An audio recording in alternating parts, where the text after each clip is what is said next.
It's Monday, February 1. This is the news on PBCJ. I'm Simone Absalom Gale. A broken section of a supply pipeline along Mona Network in St. Andrew has disrupted water delivery in that area, says the National Water Commission, the NWC. The utility company says customers situated off Wellington Drive along Blue Castle Drive, as well as sections of Mona Heights, will experience disruptions. The NWC says teams are working to restore connection by 5 p.m. today. Areas affected are Wellington Drive, Ottawa Avenue, Suarez Close, Blue Castle Drive, Marigold Way, Iris Close, Aurelia Drive, Plumbago Path, Geranium Path, Orchid Path, Violet Avenue, Gardenia Avenue, Garden Boulevard, and all roads to the south, including Begonia Drive, Anthurium Drive, Lily Way, Spathodia Avenue, Sunflower Way, and Palmoral Avenue. Here is the latest COVID-19 clinical management summary from the Health and Wellness Ministry. Deaths related to the COVID-19 pandemic have now risen to 352. The latest deaths are a 52-year-old male from Clarendon and a 71-year-old female from St. Mary. The health authorities also confirmed a coincidental death that had previously been under investigation. Over the past 24 hours, 125 new cases were reported. This puts the overall total at 15,788, with 3,177 active cases on record. In the parish breakdown, Kingston and St. Andrew led the way with 30 new cases, followed by St. James with 23. There were 18 cases in St. Thomas, 18 in St. Catherine, and 17 in Hanover. Trelawney reported 4, St. Elizabeth has 2, while Portland and St. Anne reported 1 case. The other parishes did not report any new cases. 25 persons have recovered from the virus over the period, pushing that tally to 12,068. The total number of hospitalizations are 89, with 9 moderately ill patients and 8 critical. For the news on PBCJ, I'm Gabrielle Thompson. Director General of the World Health Organization, the WHO, Dr. Tedros Ghebreyesus, is urging world leaders to work together and ensure that all frontline workers are vaccinated against COVID-19. He assures that vaccines are being developed, but those that have been produced are limited for now. We must use them as effectively and as fairly as we can. If we do that, lives will be saved. That's why I have challenged government and industry leaders to work together to ensure that in the first 100 days of 2021, vaccination of health workers and older people is underway in all countries. My message to governments is to vaccinate your health workers and older people and share excess doses with COVAX so other countries can do the same. Dr. Ghebreyesus notes the continued appreciation of health workers in the fight against COVID-19, but explains they are often underprotected and overexposed. They and their families have already paid an extremely high price in this pandemic. Protecting the people who protect us is the right and smart thing to do. In the early days of the pandemic, as you remember, people showed their love and appreciation for health workers by applauding on their balconies. Now it's time to show our love and appreciation for health workers by making sure all health workers are vaccinated. The number of pre-qualified vaccine manufacturers under the World Health Organization's COVID-19 Vaccines Global Access Facility, COVAX, is expected to increase in February. This according to Assistant Director of the Pan American Health Organization, PAHO, Dr. Jabas Barbosa. He made the point during PAHO's recent coronavirus digital briefing on January 27. Dr. Barbosa says so far only one producer, Pfizer Inc., has to date been pre-qualified and also granted emergency use authorization to supply vaccines by the WHO. He says manufacturers with which agreements have been forged include AstraZeneca, whose vaccine dossier is being reviewed by the WHO's pre-qualification team, and Moderna, whose submission is also under review. Dr. Barbosa remains optimistic about the planned deployment in March of the initial doses of 2 billion COVID-19 vaccines committed by manufacturers that applied to join the COVAX facility. No aspect of our lives have escaped the challenges of COVID-19. Reggae music is no different. However, despite the challenges, the genre will emerge stronger than before with the use of physical and virtual productions to promote the music. That positive affirmation came from Minister of Culture, Gender, Entertainment and Sports, Olivia Grange. She was speaking at the Reggae Month virtual church service on a Sunday at Fellowship Tabernacle in Kingston. February is Reggae Month, and Minister of Culture, Gender, Entertainment and Sport, Olivia Grange, joined industry members and the Fellowship Tabernacle family to kick off the celebrations with praise.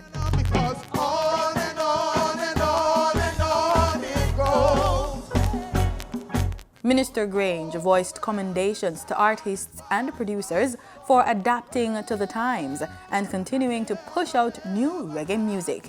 She also voiced praises for organizations and associations that have been at the forefront of negotiations and productions of reggae. Collectively, they have ensured that the world benefits from Jamaica's most penetrating export and brand. Commendations to JARIA, to Jamaica Federation of Musicians and Affiliates, to JCAP, to JAMS, to JAVA, and to the many organizations that have continued to stand up for the music. She says the aim is to sustain the same level of positive energy attributed to the music. We will strive to improve and enhance the services, goods, and merchandise we provide as part of Reggae's offerings. As such, we will use various virtual platforms to engage practitioners and consumers, bringing them together to ensure that when we reopen fully, and that will happen, in combination of in-person and virtual forms, the rollout will be stronger and better, reflecting the resilience and prowess of the Jamaican people. I invite us all this Reggae Month to use the various platforms to contribute to discussions, take advantage of workshops for product enhancement, and relax and enjoy presentations in reflection of this year's theme, Come Catch the Rhythm, virtually. The annual month-long celebration is being held under the theme, Come Catch the Rhythm, virtually. Against the wall, and it looked as if it was over. Somebody say,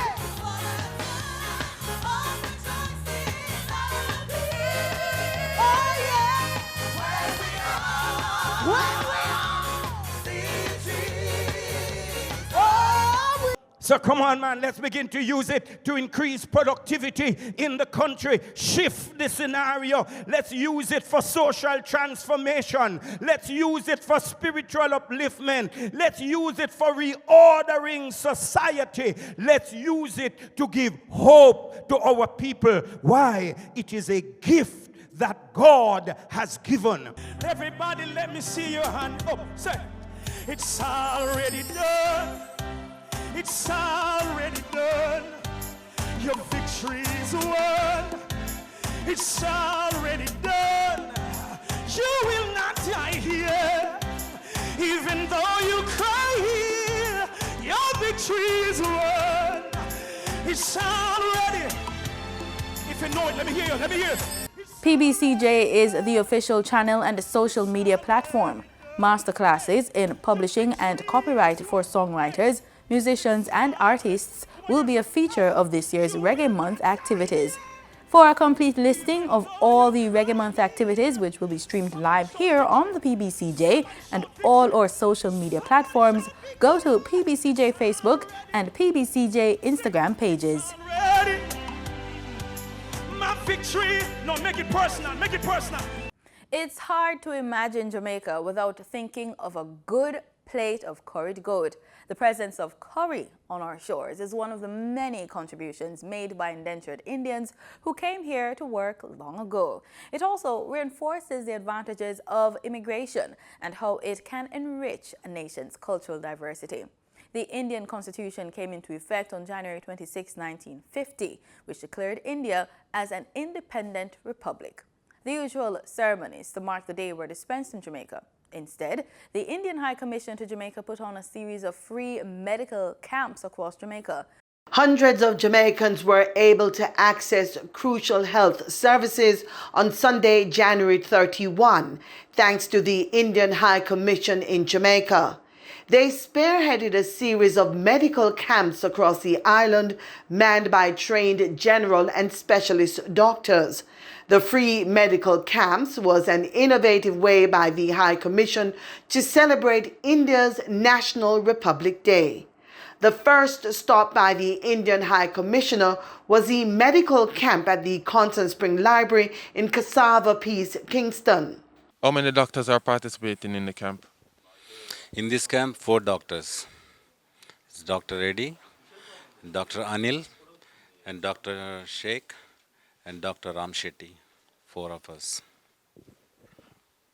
What will persons attending the camp receive? Okay, basically we're going to do basic checks. We're going to check their blood pressures, their sugar levels, and also give them a general checkup. And urine also, we're going to do urine check as well. And we're also giving out medications if somebody needs any medications. Yeah, basically this is a drive to find out, like, if somebody has a condition like a blood pressure or diabetes and they didn't know about it. So this will help, to basically diagnose and, start the treatment. Take your deep breath, sir. Take your deep breath. Take your deep breath. More than 40 doctors put in their hands and heads together to come and support us. And it's just one appeal. And that's it. All of them just came forward and volunteered. We have identified 13 locations across 9 parishes.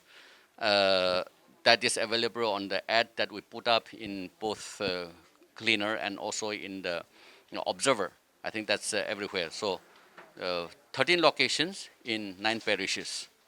The team of Indian doctors, assisted by nurses, took the medical facilities to those who might otherwise not easily access free health care and medical supplies. I just want to say thanks to the Mayor of Kingston and St. Andrew and the Indian High Commission and all the persons, the community persons that are involved. I really feel elated about this because this ground where we are at presently was once a health center. But it has been removed over time, and persons that lives in the community has to go by the Ednaman Health Center, which is in the Shortwood area. So they complain from time to time about the distance and the long wait. Prescription and over-the-counter drugs were provided free to the medical camps for distribution by several Indian global pharma companies. More than 500 kilograms of medicines which have come from them, and these medicines are all essential medicines like blood pressure, cholesterol, diabetes, things like that, and other antacids, all common medicines and medicines which are quite costly in the market. So we have tried to make sure that people get at least some medicine 1 month or 2 months, whatever dosage is possible. And in addition, we are distributing masks and water bottles, everybody who comes here, keeping with the social protocol. The first health fair I've ever been to, and I think it's terrific. I like the settings, it's very good. And I'm happy that things like this happen in our community. Many also flocked the 2 medical camps held in St. Catherine. The young and old were able to see doctors without lengthy delays. Not only were tests conducted and prescription dispensed, persons with long-term conditions were advised how to take control of and monitor their health. Go to your regular doctor, you follow you up and see how you're doing. And then you need to work on, because you're young, and then the blood pressure can cause problems like kidney damage, eyes, heart failures, and those things. We are glad to be a part of that, contributing our services to the community. in recognition of the India Day. Giving a day to the people to serve, which we've been doing all the years, as I said, but this is a auspicious occasion, and we are proud to be in Jamaica as well as to be Indian in Jamaica serving the country. The fact that we are going through challenging time economically and people finding it difficult to even go to the doctor and to finance medical assistance. So therefore I really support and endorse this idea today, where the Indian Commission in partnership with the Worship the Mayor of Spanish Town to put on this medical care delivery to the citizens of Spanish Town and its environment.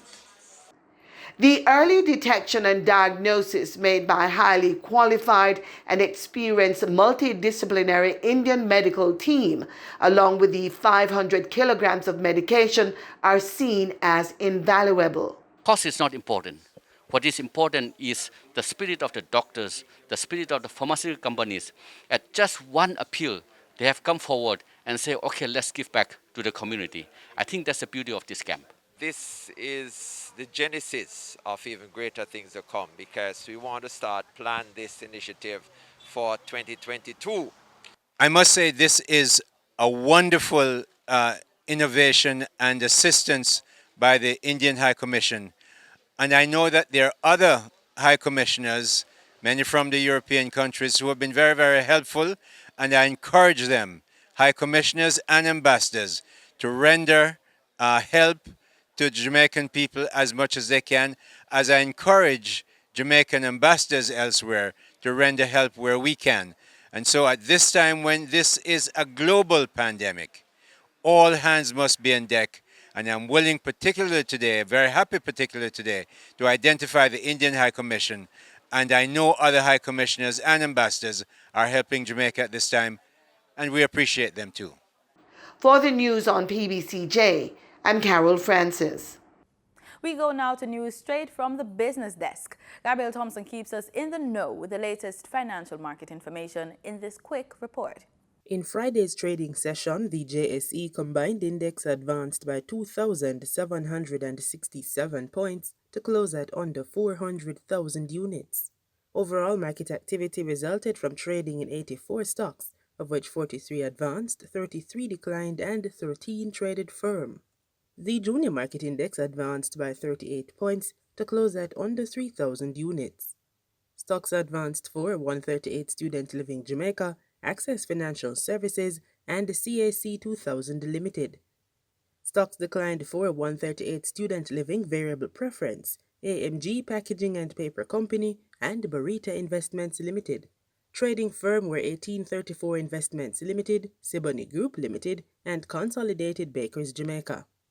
Wigton Wind Farm Limited ordinary shares was the volume leader with 2.8 million units, followed by Sagicor Select Funds Limited Financial with 1.7 million units and Grace Kennedy Limited with over 1.3 million units. Now for the foreign exchange. The US dollar on Friday, January 29 ended trading at $149.61. The Canadian dollar sold for an average $117.51. The pound sterling traded for $205.52, and the euro ended trading at $183.19. Oil prices rose on Monday, buoyed by falling inventories and hopes of a swifter global economic recovery, although halting vaccine rollouts and renewed travel restrictions capped gains. Brent crude futures rose 46 cents to $55.50 a barrel. West Texas Intermediate crude futures gained 31 cents to $52.51 a barrel.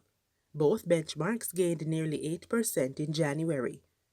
And that does it for the Monday edition of the Business Report on PBCJ. I'm Gabrielle Thompson. In news from the region, Trinidad and Tobago's health minister has confirmed that the Trinidad and Republic will receive over 100,000 initial doses of the COVID-19 vaccine sometime soon. The announcement was made on Saturday during the Trinidad and Tobago Medical Association's virtual presidential inauguration ceremony. Crystal Winston of TTT News tells us. Has allocated Trinidad and Tobago between 100 to 117,000 doses of the AstraZeneca vaccine for Trinidad and Tobago. Health Minister Terence Dialsing as he delivered remarks during the Trinidad and Tobago Medical Association's virtual presidential inauguration and conferring honors ceremony 2021.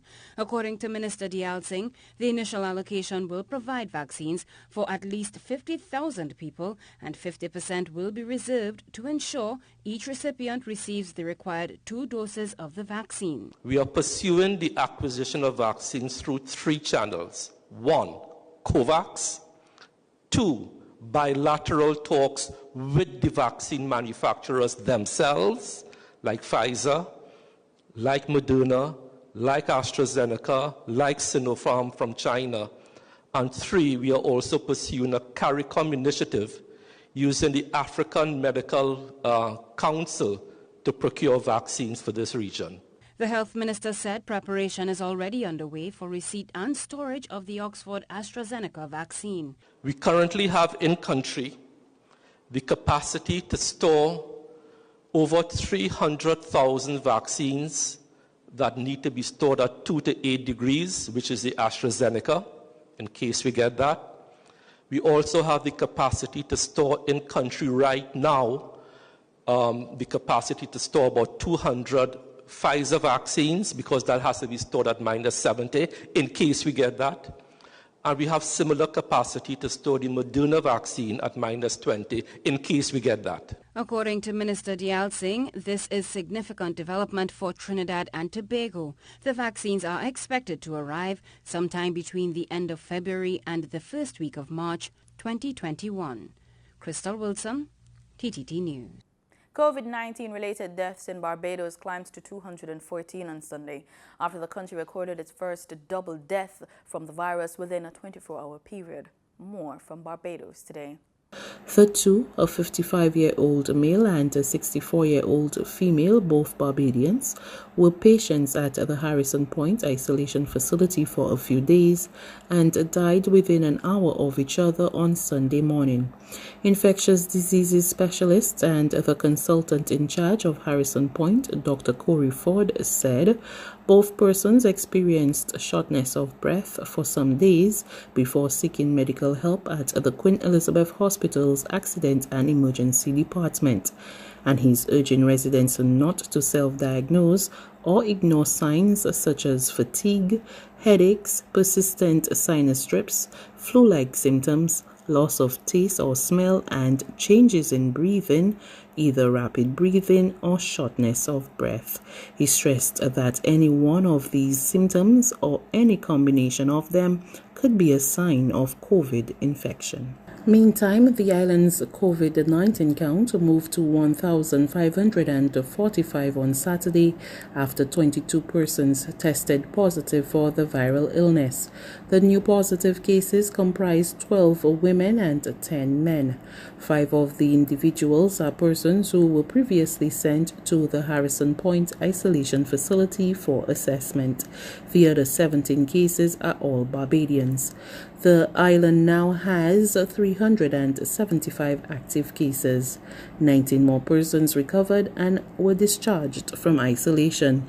At the same time, the total number of positive cases at Her Majesty's Prison Stores remains at 362. Of these, 355 persons have recovered. The remaining 7 are inmates who are included in the active cases. It's now over 2 weeks since 12 Guyanese fishermen and their vessels were detained by Venezuela in Guyana's exclusive economic zone. Despite international demands for the fishermen and their vessels to be released, Venezuela is not budging. The mother of one of the detained fishermen is pleading for her son's release. The woman, Beverly Ross, who resides on the Essequibo coast, explained that since the incident, she has been briefed just once by the authorities, and that briefing provided very little information. The woman's 29-year-old son, Rene Christopher Shaw, is among the crew members who have been detained in Venezuela on allegations of illegal fishing. The mother said she was able to communicate with her son briefly via social media and explained that he is not sure when they will be released. He said to me that the people over in Venezuela, I guess, is maybe the people who arrested them or the court of whoever, because they passed them through court on Monday and they didn't charge them. Yeah, they passed them through court on Monday and they didn't charge them, but they say that they can have them detained there for at least 45 days. The woman explained that though her son has given assurances that he's not being abused, she remains concerned. My days is not like usual, because it's like every turn I would keep wondering what's next. What's next? She said the families of the crew members are devastated by the situation and they need answers. I learned that there is one of the detained persons from these vessels. His wife is about to give birth any one time, and she doesn't have a pin as yet. Now he is not there to provide for her, and I don't know what's next. So I'd be very much appreciative if they can reach out to these families, let them know. Give them a call if it's every other day and say something that, well, we are doing this, we are doing that, this is the position, or what have you. But I'm not hearing anything. The mother said her son has been working as a fisherman for the past 2 years. Venezuela has claimed that the vessels were in their territory. The government of Guyana has dismissed that claim and has informed that the 2 seized vessels were actually operating within Guyana's exclusive economic zone. In sports, former West Indies batsman as well as manager assistant coach of Guyana Jaguars, Chanderpaul, says the upcoming CG Insurance Super 50 Cup will be a tough one. 6 competing teams will face off for the February 7 to 27 tournament in Antigua. Chanderpaul believes the teams will have to bring their A game to challenge for the title. We get more in this report from Newsroom Guyana. A new champion would be crowned this year as Barbados Pride, Guyana Jaguars, Jamaica Scorpions, Leeward Islands Hurricanes, Trinidad and Tobago Red Force, and Windward Islands Volcanoes vie for the coveted title. The winners of the last tournament in 2019, West Indies emerging players, did not get a chance to defend their title in 2020 owing to COVID-19, but several players from that squad are representing the various franchises this season. Chanderpaul, who is back in Guyana and will depart with the Jaguars squad to Antigua on Saturday, spoke of Guyana's chances in the tournament. Well, we've been preparing well. It is obvious we have to go out there and perform. Each individual pulling the weight, doing well, because all the teams right now, they all have the top players around. So it's not going to be an easy tournament. All the teams are strong. So anybody can beat anybody. So you have to go there and play well. You have to be on your game on that day. You got to bring your A game. You can't any mistake, any slack up can cost your game. And you know the opposition you're playing. You have top players in some of these teams, so you can't take any chances. You got to get it up whenever you get the opportunity. Take it and go ahead with it and stay ahead in the game and make sure you drive it home. This season, several notable West Indies players will participate in the tournament, including West Indies white ball skipper Kieran Pollard, Test captain Jason Holder, Ruston Chase, Shimron Hetmeyer, Sheldon Cottrell, Hayden Walsh Jr., Nicholas Puran, and Andre Fletcher. Matches will be played at the 2 international venues in Antigua, the Coolidge Cricket Ground and the Sir Vivian Richards Stadium. Fans can watch the matches live from the Coolidge Cricket Ground on ESPN Caribbean and matches live from the Sir Vivian Richards Stadium on CWI's website and YouTube channel. Guyana last won the regional 50-over title in 2005. Incidentally, Chanderpaul was captain when Guyana defeated Barbados in fading light in the KFC Cup final at the GCC ground border. Reporting for Newsroom, I am Avinash Ramzan. And that's all we have for you today. Join us tomorrow, same time for the news, right here on PBCJ, the People's Station.